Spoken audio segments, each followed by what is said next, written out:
स्त्री से कितनी अग्नि परीक्षाएं लेगा, सिर्फ इसलिए कि वो अपने आप को प्रधान सेवक कहता है।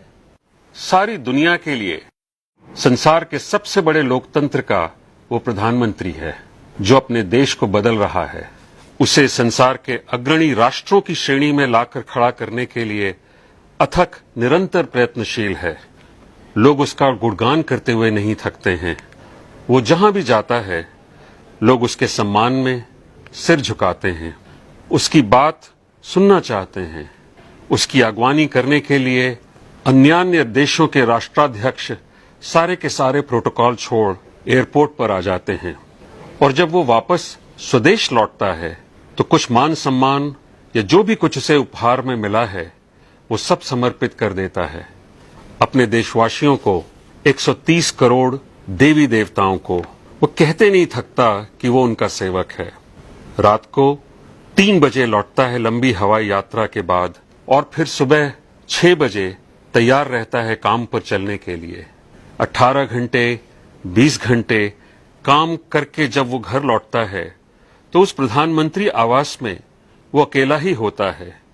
कोई उसके सामने एक प्लेट रख देता होगा, उसमें खिचड़ी परस देता होगा, जिसे खा के 1 गिलास पानी पी के वो अपनी कुछ घंटे की नींद लेने के लिए अपने बिस्तर पर लेट जाता होगा।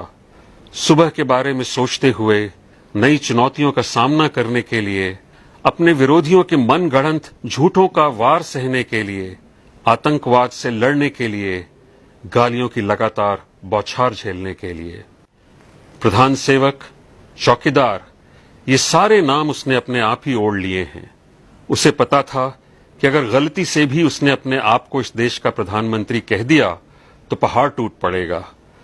लोग कहेंगे, देखो ये चाय वाला, ये मोदी अपने आप को प्रधानमंत्री समझ रहा है।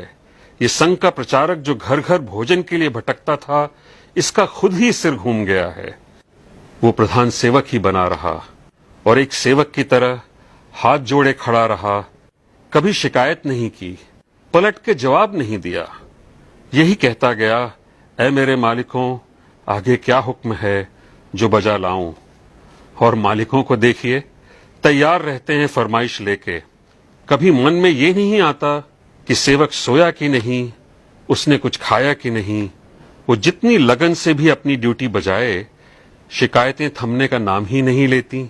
उल्टा इस देश के निठल्ले, खानदानी बेईमान, लंपट, भ्रष्ट और राजनीति में अभी अभी जन्मे छिछोरे राजनीतिज्ञ भी कहते हैं कि चौकीदार चोर है।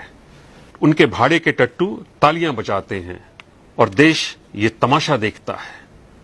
छुटभइये लफ्फाज चुन चुन के गालियों की इजाद करते हैं हमारे प्रधान सेवक के लिए।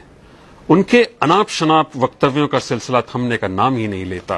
कितनी परीक्षाएं चाहिए इस देश को ये कहने के लिए कि हे प्रधान सेवक, हे चौकीदार, हम कृतज्ञ हैं तुम्हारे।